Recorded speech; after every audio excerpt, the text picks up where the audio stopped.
مرحبا رمضان یا رمضان یا رمضان یا رمضان، مرحبا رمضان یا رمضان یا رمضان یا رمضان۔ الحمدللہ رب العالمین والصلاة والسلام علی سید المرسلین۔ ناظرین، ہم اپنے پروگرام رمضان کریم کے ساتھ آپ کے سامنے حاضر ہیں اور آپ کو اس پروگرام میں خوش آمدید کہتے ہیں۔ رمضان کا مہینہ ہے اور ہم گفتگو کریں گے رمضان سے متعلق فضائل پر۔ رمضان بے شمار فضائل کا حامل ہے اور ہم اپنے اسکالر سے گفتگو کریں گے رمضان کے مسائل پر۔ اس کے ساتھ ساتھ چونکہ رمضان نزول قرآن کا بھی مہینہ ہے تو ہماری گفتگو کا ایک حصہ قرآن پاک کے لیے بھی ہوگا اور ہم آپ کے سامنے قرآن پاک کی ایک سورت کا تعارف بھی پیش کریں گے۔ ہمارے ساتھ اسٹوڈیو میں موجود ہیں مشہور اسلامک اسکالر مولانا عبدالحبیب اتاری صاحب۔ ماشاءاللہ، جزاک اللہ۔ اور پروگرام کو باقاعدہ شروع کرنے سے پہلے میں ایک سوال کرنا چاہوں گا ہمارے مہمان سے۔ یہ ماشاءاللہ بہت خوش نظر آ رہے ہیں، تو میں آپ سے پوچھنا بھی چاہوں گا اور ہمارے جو ناظرین ہمیں دیکھ رہے ہیں، ایک تجسس ہوتا ہے کہ مولانا صاحب کے چہرے پر ایک مسکراہٹ ہے، تو اس کی کیا وجہ ہے؟ دیکھیں، بہت اچھا سوال ہے۔ سب سے پہلے تو میں شکریہ ادا کروں گا کہ آپ نے موقع دیا، اور میں جو ہمارے ویورز ہیں ان سے ایک بات عرض کرنا چاہوں گا۔ بات یہ ہے کہ خوشی انسان کے دل میں جب آتی ہے جب اسے بہت کچھ ملتا ہوا نظر آ رہا ہو۔ بے شک انسان کی برتھ ڈے قریب آتی ہے وہ خوش ہوتا ہے، کسی کے یہاں ولادت ہوتی ہے وہ خوش ہوتا ہے، اچھے پیسے کما لے تو خوش ہوتا ہے۔ ایک مسلمان کے لیے ماہ رمضان بہت ساری خوشیاں لاتا ہے۔ یقین کریں، اتنے فضائل حدیث میں ملتے ہیں، قرآن میں ملتے ہیں، نیکیوں کا اجر بڑھ جاتا ہے، گناہ گاروں کے لیے گویا مغفرت کے پروانے بٹتے ہیں۔ تو مسلمان کا الٹیمیٹ گول تو اللہ کی رضا ہے نا، اسے جنت میں جانا ہے۔ تو جنت میں جانے کا ایسا لگتا ہے کہ سامان جو ہے وہ آسان ہو گیا ہے، جنت میں جانے کی راہیں کھلتی چلی جا رہی ہیں۔ ہر بندہ آپ دیکھیں پولائٹ ہو جاتا ہے، ہمبلنس آ جاتی ہے، ٹوٹل روٹین چینج ہوتی ہے اور اللہ سے کنیکشن کتنا بڑھ جاتا ہے۔ سبحان اللہ، سبحان اللہ۔ تو یہ وجہ تھی خوشی کی جو آپ نے سوال کیا تھا۔ اچھا مولانا صاحب، رمضان ماشاءاللہ مختلف ملٹیپل فضائل کا مجموعہ ہے۔ بے شک، بے شک۔ اگر ہم فضائل کی بات کریں تو رمضان کے ہمیں ہمارے ناظرین کو کچھ ایسے فضائل بتائیں کہ جو روزہ نہیں رکھتے ان کا بھی دل چاہے کہ ہم بھی روزہ رکھیں۔ دیکھیں، بہت اچھی بات آپ نے کی، اور ہم انسان ہیں نا، ہماری جو ہیومن سائیکی ہے وہ یہی ہے کہ ہمیں جب ریوارڈ نظر آتا ہے، جب فائدہ نظر آتا ہے تو ہم دنیا میں بھی اسٹرگل کرتے ہیں۔ لوگ ٹریول کرتے ہیں بزنس کے لیے، گھر چھوڑ کر چلے جاتے ہیں، وطن چھوڑ کر جاتے ہیں، کیونکہ انہیں وہاں برائٹ فیوچر نظر آ رہا ہوتا ہے، وہاں تھوڑے پیسے زیادہ مل رہے ہوتے ہیں۔ ایک ملک میں پروڈکٹ بناتے ہیں، دوسرے ملک میں اس لیے لے جاتے ہیں کہ وہاں جا کے مہنگی بکے گی، یا ایک ملک سے لے کر اس لیے آتے ہیں کہ وہاں سستی ملی، ہمارے ملک میں مہنگی ملے گی۔ تو ایک ہیومن سائیکی، اور ٹھیک ہے اپنی لائف کے لیے حلال طریقے سے اگر کوئی ارننگ کرتا ہے، اس کے لیے اسٹرگل کرتا ہے تو اس کا بھی اجر ہے۔ اسی طرح ہماری شریعت نے، ہمارے اسلام نے، ہمارے قرآن نے ہمیں نیکیوں کی طرف بلانے کے لیے ریوارڈ بیان کیے، انعامات بیان کیے۔ ایک انعامات انسان کو عبادت پر ابھارتے ہیں، اور ایک عبادت نہ کرنے پر سزائیں جو ہیں، جو وعیدیں ہیں، وہ انسان کو روکتی ہیں کہ یہ میں گناہ کروں گا تو اللہ کی طرف سے یہ ناراضی ہوگی اور مجھ پر جو ہے وہ کوئی پنشمنٹ آ سکتی ہے۔ تو سبحان اللہ، بڑا مبارک مہینہ ہے۔ تو آئیے شروع کرتے ہیں۔ پہلا سیگمنٹ ہے ہمارا فضائل رمضان، اور اس میں ہم قرآن و حدیث کے ذریعے جانیں گے، اور ایک مسلمان کے لیے جس نے اللہ اور اس کے رسول پر جو ایمان لایا ہے، اللہ اور اس کے رسول کا احکام کافی ہے، ان کی باتیں کافی ہیں کہ ان کی طرف سے پتہ چل گیا، وہاں سے آرڈر آ گیا تو اسے بلیو کرنا ہے۔ مرحبا رمضان یا رمضان یا رمضان یا رمضان۔ سبحان اللہ۔ اب میں سٹارٹ لیتا ہوں حدیثوں کے جو سمری کے طور پر، کہ ماہ رمضان جیسی اللہ تعالیٰ نے جو ہمیں عظیم الشان نعمت دی ہے، رمضان کے فیضان کے کیا کہنے۔ اس کی تو ہر گھڑی رحمت بھری ہے۔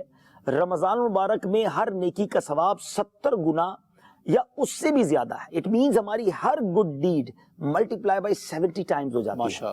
اچھا، نفل کا ثواب فرض کے برابر، فرض کا ثواب 70 گنا کر دیا جاتا ہے۔ یعنی نفل جو ہم پڑھیں گے رمضان میں وہ فرض کے برابر ثواب ملے گا، اور جتنے ہم فرض پڑھیں گے وہ 70 ٹائمز ملٹیپلائی ہو جائیں گے۔ عرش اٹھانے والے فرشتے روزہ داروں کی دعا پر آمین کہتے ہیں۔ اللہ اکبر۔ اب حاملین عرش جو روزہ رکھتا ہے اور دعا کرتا ہے اس کی دعا پر آمین کہتے ہیں، اور نبی پاک علیہ الصلوۃ والسلام کے فرمان اس کے مطابق رمضان کے روزہ دار کے لیے مچھلیاں افطار تک دعائے مغفرت کرتی ہیں۔ اللہ اکبر۔ اب سمندر کی مچھلیاں بھی دعائیں کر رہی ہیں. سبحان اللہ. ایک اور بڑی خوبصورت حدیث پاک ہے اور ون آف دا بیوٹیفل حدیث پاک. اب ذرا سنیے گا کہ نبی پاک علیہ الصلوۃ والسلام فرماتے ہیں, اور حضرت سیدنا جابر رضی اللہ تعالیٰ عنہ اس حدیث کے راوی ہیں, میرے آقا کا فرمان ہے, میری امت کو ماہ رمضان میں 5 چیزیں ایسی عطا کی گئیں جو مجھ سے پہلے کسی کو نہ ملی. یعنی یہ نبی پاک کی امت پر خاص کرم ہوا ہے, اس سے پہلے کسی امت کو, کسی نبی کو یہ 5 چیزیں نہیں ملی. اگر آپ اسپیشل 5 تھنگ سنیے گا. نمبر 1, جب رمضان المبارک کی پہلی رات ہوتی ہے تو اللہ عز و جل ان کی طرف نظر رحمت فرماتا ہے, اور جس کی طرف اللہ نظر رحمت فرمائے اسے کبھی بھی عذاب نہ دے گا. یعنی اللہ خاص امت رسول صلی اللہ علیہ وسلم ہم سب پر پہلی رمضان کی جو رات آتی ہے نظر رحمت فرماتا ہے. یعنی فرام دا اسٹارٹ ہی رحمتوں کی برسات جو ہے شروع ہو جاتی ہے. سیکنڈ, فرمایا شام کے وقت ان کے منہ کی بو سے, اب یہ بھی کمال کی بات ہے, جب ہم روزہ رکھتے ہیں ہم پیسٹ نہیں کر سکتے بالکل, تو اب ایوننگ میں منہ سے ایک اسمیل آتی ہے, کچھ لوگ اس کو بھی عجیب سا فیل کرتے ہیں. آپ دیکھیں انکریج کیسا کیا جا رہا ہے. نبی پاک فرماتے ہیں صلی اللہ تعالیٰ علیہ وسلم کہ شام کے وقت روزہ دار کے منہ سے جو بو آتی ہے بھوک کی وجہ سے, اللہ عز و جل کے نزدیک مشک کی خوشبو سے زیادہ بہتر. اللہ, آپ سوچیے آپ کتنا انکریج کیا. اب تیسری بات, فرشتے ہر رات اور دن ان کے لیے دعائیں مغفرت کرتے رہتے ہیں.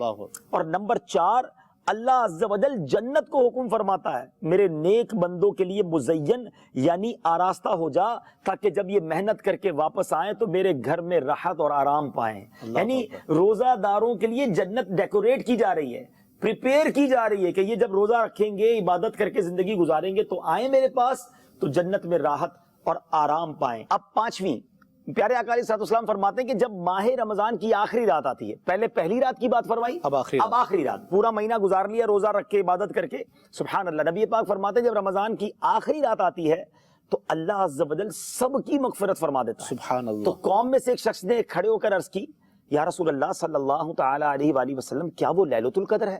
ارشاد فرمایا, نہیں, کیا تم نہیں دیکھتے کہ مزدور جب اپنے کاموں سے فارغ ہو جاتے ہیں تو انہیں اجرت دی جاتی ہے. اللہ. اب ذرا سوچئے کہ سارا مہینہ جس نے کام کیا, عبادت کی, آخری رات اسے اجرت مل رہی ہے, رزلٹ کا وقت. اب یہاں رزلٹ کا وقت میں ایک اور بات بھی شاہ رخ بھائی سمجھنی ہے کہ جس نے کام ہی نہیں کیا تو اسے تو اجرت نہیں ملے گی نا. روزہ رکھیں, عبادتیں کی, تلاوت کی, تراویح پڑھی اور گناہوں سے بچے, اللہ کو راضی کرنے والے کام کریں تو ریوارڈ میں جنت ہے. بہت ساری کرم نوازیاں ہیں, اللہ کرے کہ ہم اس مہینے کی قدر کریں. اچھا, آپ نے بیچ میں ایک فضائل بیان کرتے ہوئے فرمایا کہ اس میں پیسٹ نہیں کر سکتے, تو ہمارے کئی ناظرین ہو سکتا ہے کہ اس پہ کچھ ڈاؤٹ فل ہو جائیں, تو کیا مسواک کی جا سکتی ہے؟ اصل میں بیسیکلی پیسٹ ٹوتھ برش کرنے میں منع اس لیے کیا گیا کہ نارملی جب آپ ٹوتھ پیسٹ کرتے ہیں نا تو منہ میں کچھ ذائقہ بچ جاتا ہے, اس کے ذرات حلق سے اتر بھی سکتے ہیں, تو چونکہ فرض روزہ ہے تو احتیاط ہی بہتر ہے. ہاں, مسواک بالکل کر سکتے ہیں, اور مسواک آپ کیجئے روزے میں تو انشاءاللہ فریش بھی رہے. یہ بھی ایک ریلیکسیشن ہے ماشاءاللہ, اللہ تبارک و تعالیٰ کی طرف بالکل ریلیکسیشن ہے. اچھا, اب یعنی ایک تو یہ ہم فضائل سن رہے ہیں, نبی پاک کا ایک فرمان سنیے گا آپ ذرا. پیارے آقا علیہ الصلوۃ والسلام فرماتے ہیں, اگر بندوں کو معلوم ہوتا کہ رمضان کیا ہے تو میری امت تمنا کرتی کہ کاش پورا سال رمضان ہو. اللہ اکبر. اب ذرا سوچئے, ایک طرف تو نبی پاک علیہ الصلوۃ والسلام کا یہ فرمان ہے. اچھا, کچھ لوگ واقعی یہ تمنا کرتے ہیں, جن کو شوق ہوتا ہے نا عبادتوں کا, جو تمنا کرتے پورا سال ویٹ کر رہے تھے رمضان کا, لیکن انفارچونیٹلی کچھ لوگ وہ ہوتے ہیں جو رمضان آنے پر اپنے اوپر برڈن فیل کرتے ہیں.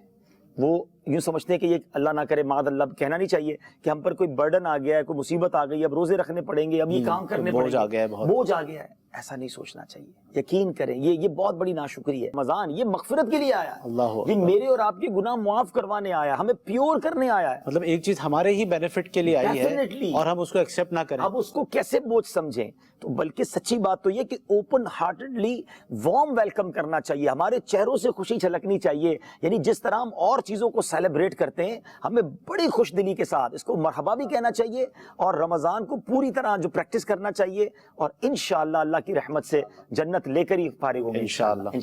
چلے, ہم نے ماشاءاللہ فضائل پہ گفتگو کری, اب ہم مولانا صاحب سے رمضان کے مسائل پہ کچھ گفتگو کرتے ہیں, جو کہ ہمارا سیکنڈ سیگمنٹ بھی ہے. چونکہ رمضان ایک عبادات کا مہینہ ہے اور کئی لوگوں کو اس میں کئی پریشانیاں سامنے بھی آتی ہیں, پرابلمز بھی آتی ہیں, مسائل کے بارے میں پتہ نہیں ہوتا, کم علمی کی وجہ سے بھی لوگ اس میں پریشانی کا شکار ہوتے ہیں اور پوچھ رہے ہوتے ہیں ایک دوسرے سے. ہم مولانا صاحب سے گفتگو کرتے ہیں اس بارے میں. مرحبا رمضان یا رمضان یا رمضان رمضان میں لوگوں کو کس قسم کے مسائل کا سامنا ہوتا ہے اور اس کے لیے دین کیا فرماتا ہے؟ جی بہت اہم بات آپ نے کہی. بیسیکلی پرابلم یہ ہے کہ رمضان سال میں ایک بار آتا ہے, تو جو چیز روٹین میں ہوتی ہے نا اس میں اتنا پرابلم نہیں ہوتا, وہ پریکٹس میں رہتی ہے. اب جب سال میں ایک بار چیز آتی ہے تو وہ چیزیں ہم بھول جاتے ہیں. جیسے عید کی نماز ہے, 5 وقت کا نمازی بھی عید کی نماز میں کنفیوز اکثر ایک دوسرے کو دیکھ کے پڑھ رہے ہوتے ہیں. تو انشاءاللہ ہم اپنے پروگرام میں آگے جا کے عید الفطر پر بھی بات کرنی ہے, عید کی نماز پہ بھی بات کرنی ہے. تو رمضان کے جو روزے ہیں سبحان اللہ یہ اتنی بڑی نعمت ہے, بلکہ اب تو سائنس بھی کہتی ہے کہ آپ سال میں کچھ دن اپنی باڈی کو ریلیکس دینے کے لیے تھوڑا سا کم کھائیں, اور کم کھانے کی بھی ایک باقاعدہ تھیوری ہے, تھراپی کہلاتی ہے. پہلا سوال تو یہ ہے کہ روزہ فرض کس پر ہے, روزہ کس پر فرض؟ یہ سب سے بڑا سوال ہے اس وقت. اب ذرا غور سے سنیے گا. توحید و رسالت کا اقرار کرنے اور تمام ضروریات دین پر ایمان لانے کے بعد, یعنی کوئی شخص مسلمان ہو گیا, توحید و رسالت کا اقرار کیا, تمام دین کے احکام پر ایمان لے آیا, اقرار کیا, اب ہر مسلمان پر جس طرح نماز فرض قرار دی گئی ہے اسی طرح رمضان شریف کے روزے بھی ہر مسلمان مرد و عورت عاقل اور بالغ پر فرض ہے. اور روزے 10 شعبان المعظم سن 2 ہجری کو فرض ہوئے. یہ بھی یاد رہے کہ نبی پاک کی ہجرت کے بعد دوسرے سال شعبان کے مہینے میں روزے فرض ہوئے, اور رائٹ آفٹر شعبان دیر از رمضان, اور وہاں سے روزے شروع ہو گئے. اچھا, تو عاقل اور بالغ کی بھی تھوڑی سی تفصیل بتا دوں. بالغ جب مرد یا عورت بالغ ہو جاتے ہیں تو اب ان پر روزے فرض ہو گئے. عاقل جو بیسیکلی لفظ یوز ہوتا ہے, ٹرمینالوجی ہے یہ شریعت کی, کہ جو وہ بندہ جو پاگل نہ ہو, اگر اس کی عقل سلامت ہے تو وہ عاقل ہے, عقل والا ہے. تو عاقل ہونا ضروری ہے, بالغ ہونا ضروری ہے. ہاں, بچوں کو پہلے بھی روزے کی پریکٹس کروائی جا سکتی ہے, جب ان کو سمجھ آ جائے, 6-7 سال کی عمر سے کبھی ایک آدھ روزہ رکھوا لیا. ہاں, 10 سال کے بعد ان کو روزے کی پریکٹس کروانی چاہیے, تاکہ جب وہ بالغ ہو جائیں تو اب ان پر برڈن نہ فیل ہو, انہیں مشکل نہ ہو. تو نمازوں کے حوالے سے بھی یہ حکم ہے کہ 7 سال کی عمر سے نماز عادت ڈالنا شروع کر دی جائے, عادت ڈالنی شروع کی جائے. 10 سال کے بعد تھوڑی سی اس کو اور اسٹرکٹنس پہ لایا جائے, تاکہ بالغ ہونے کے بعد وہ اس کی پریکٹس بن چکی ہو. اور سبحان اللہ, جو روزہ ہے نا اس کے فرض ہونے کی وجہ بھی بڑی عشق والی ہے, بڑی پیاری ہے. سبحان اللہ, اسلام میں عبادتوں کی, یعنی کسی نہ کسی عبادت کا جو نا کسی نہ کسی واقعے سے بڑا تعلق ہے, اس کی یاد کو باقی رکھا گیا. مثلا صفا مروہ کے درمیان جو حاجی دوڑتے ہیں, بی بی ہاجرہ رضی اللہ تعالیٰ عنہ, ایک ماں کی یاد کو باقی رکھا گیا. وہ پانی کے لیے دوڑی تھی, اور آج ہر حاجی کے لیے صفا مروہ کے درمیان دوڑنا ضروری ہے. حضرت ہاجرہ رضی اللہ تعالیٰ عنہ کی ادا ایسی پسند آئی اللہ کو کہ سارے حاجیوں کے لیے وہ لازم قرار دے دیا گیا. رمضان مبارک کے مہینہ تھا, اور کچھ دن ہمارے آقا علیہ السلام نے غار حرا میں گزارے, دن بھوک پیاس میں گزارے, رات عبادت میں گزاری. اللہ عز و جل کو اپنے محبوب کی ادا ایسی پسند آئی کہ رمضان کے دنوں میں روزے, سبحان اللہ, رات میں عبادت کا معاملہ, ہم سب یعنی گویا نبی پاک کے غار حرا کے جو دن ہیں اس کی یاد بنا رہے. سبحان اللہ, سبحان اللہ. ایک اور مسئلہ آج بیان کر دیتا ہوں, پھر روزانہ ہی ہمارا سیگمنٹ ہوگا تو انشاءاللہ اس کو لے کر چلیں گے, کہ جیسے میں نے کہا کہ بچوں کو روزہ کب رکھوایا جائے, تو اب اس کی شرعی جو احکام ہیں وہ بھی بیان کر دیتا ہوں. کہ سیدی اعلیٰ حضرت امام اہل سنت فرماتے ہیں, بچہ جیسے ہی 8ویں سال میں قدم رکھے اس کے ولی یعنی سرپرست پر لازم ہے کہ اسے نماز روزے کا حکم دے, اور جب 11واں سال شروع ہو جائے تو ولی یعنی سرپرست پر واجب ہے کہ صوم و صلات یعنی نماز نہ پڑھنے اور روزہ نہ رکھنے پر اس پر سختی کرے, تاکہ وہ عادی ہو جائے, بشرطے کہ روزے کی اس میں طاقت ہو اور روزہ اس کو نقصان نہ کرتا ہو. وہی فلیکسیبلٹی والی بات. بچہ اتنا کمزور ہے کہ وہ روزہ رکھنے میں ہی بیچارہ بیمار پڑ جاتا ہے, تو اب اسلام نہیں کہتا کہ نہیں جناب ہم مار کے بھی رکھو, کیونکہ بالغ تو نہیں ہوا نا, 11 سال ابھی تو عادت ڈالنے کا حکم ہے. عادت ڈالنے کے لیے اس کو اسٹرکٹ کیا جائے تاکہ اس کی عادت پڑ جائے. تو امید ہے کہ انشاءاللہ ناظرین ہمارے ساتھ اس پروگرام میں انجوائے بھی کر رہے ہوں گے اور سیکھ بھی رہے ہوں گے. جیسے جیسے ہم آگے بڑھیں گے مزید انشاءاللہ ہم ان چیزوں کا بھی ذکر کریں گے کہ روزہ کن چیزوں سے ٹوٹ جاتا ہے, کن چیزوں سے نہیں ٹوٹتا ہے, کن چیزوں سے مکروہ ہو جاتا ہے, اور پھر آگے انشاءاللہ تراویح کے مسائل اللہ نے چاہا تو اسی طرح سیکوینس وائز چلتے چلے جائیں گے. سبحان اللہ, ماشاءاللہ آپ نے بڑی زبردست رہنمائی فرمائی مسائل کے حوالے سے, اور انشاءاللہ آگے چل کے مزید مسائل ڈسکس ہوں گے. اب شروع کرتے ہیں تعارف قرآن. مرحبا رمضان یا رمضان یا رمضان یا رمضان. آج ہمارے ناظرین کو آپ قرآن پاک کی کس سورت کا تعارف پیش کرنے جا رہے ہیں؟ سبحان اللہ, پورا قرآن ہی کمال ہے، اللہ کا کلام ہے اور رحمتیں ہی رحمتیں. قرآن کی تو کیا بات ہے، پڑھتے جائیں اور اللہ کی رحمتوں کا نزول ہوتا ہے. آج قرآن پاک کی اس صورت کا تعارف حاصل کریں گے جس سے آج ہم نے رہنمائی لی ہے، جس صورت میں ہمیں روزوں کے احکام ملتے ہیں، جس صورت میں ہمیں رمضان کے بارے میں جاننے کو ملتا ہے. اور میں کہوں گا کہ شاید بہت زیادہ اسلامی احکام اگر قرآن پاک کی جس صورت میں ہیں تو وہ سورہ بقرہ ہے. سبحان اللہ. اور وہ قرآن پاک کی سب سے بڑی صورت بھی ہے اور ون آف دا بیوٹیفل صورت ہے. آج ناظرین ہم اس کے بارے میں کچھ جاننے کی کوشش کرتے ہیں. سب سے پہلے جانتے ہیں مقام نزول. حضرت عبداللہ ابن عباس رضی اللہ تعالی عنہما کے فرمان کے مطابق مدینہ منورہ میں سب سے پہلے سورہ بقرہ نازل ہوئی. اس سے مراد یہ کہ جس سورت کی آیات سب سے پہلے نازل ہوئی وہ سورہ بقرہ ہے. اس میں آیات، کلمات اور حروف کی کیا تعداد ہے؟ سبحان اللہ. اس سورت میں 40 رکوع ہیں، 286 آیتیں ہیں، 6121 کلمات، 6121 کلمات ہیں اور 25,500 حروف ہیں، 25,500 حروف ہیں. سبحان اللہ. بقرہ نام رکھنے کی وجہ کیا ہے؟ عربی میں گائے کو بقرہ کہتے ہیں اور اس سورت کے 8ویں اور 9ویں رکوع کی آیت نمبر 67 سے لے کر 73 میں بنی اسرائیل کی ایک گائے کا واقعہ بیان کیا گیا ہے. اسی مناسبت سے اسے سورہ بقرہ کہتے ہیں. One of the beautiful story ہے، قرآن کا واقعہ ہے، ضرور پڑھیں اور یقین کریں جب آپ سورہ بقرہ کا یہ گائے والا واقعہ پڑھیں گے نا تو آپ کو بہت کچھ سیکھنے کو ملے گا. والدین کی خدمت کا کیا شاندار درس قرآن دیتا ہے، حلال مال کی کیا برکتیں ہیں اس سورہ بقرہ والے واقعے میں ہمیں سیکھنے کو ملتا ہے. سبحان اللہ. اب اس کے کچھ مضامین، ٹاپکس آف سورہ بقرہ یہ بھی سن لیجئے. یہ قرآن پاک کی سب سے بڑی سورت ہے اور اس سورت کا مرکزی مضمون یہ ہے کہ بنی اسرائیل پر کیے گئے انعامات، ان انعامات کے مقابلے میں بنی اسرائیل کی ناشکری، بنی اسرائیل کے جرائم جیسے بچھڑے کی پوجا کرنا، سرکشی اور انات کی وجہ سے حضرت موسیٰ علیہ السلام سے طرح طرح کے مطالبات کرنا، اللہ تعالیٰ کی آیتوں کے ساتھ کفر کرنا، انبیاء کرام کو ناحق شہید کرنا، عہد توڑنا وغیرہ، گائے ذبح کرنے کا واقعہ، نبی پاک علیہ السلام کے زمانے میں موجود یہودیوں کے باطل عقائد و نظریات کو بیان کیا گیا، مسلمانوں کو یہودیوں کی دھوکہ دہی سے آگاہ کیا گیا. تو الحمدللہ اس میں بہت سارے مضامین ہیں. سورہ بقرہ کی خوب تلاوت کیجئے اور اس کی برکتیں لوٹیے. الحمدللہ آج کے پروگرام میں ہم نے بہت کچھ سیکھا اور امید ہے کہ آپ کو ہمارا یہ پروگرام پسند آیا ہوگا اور ہماری نیکسٹ ایپیسوڈ بھی آپ ضرور ملاحظہ فرمائیں گے. مرحبا رمضان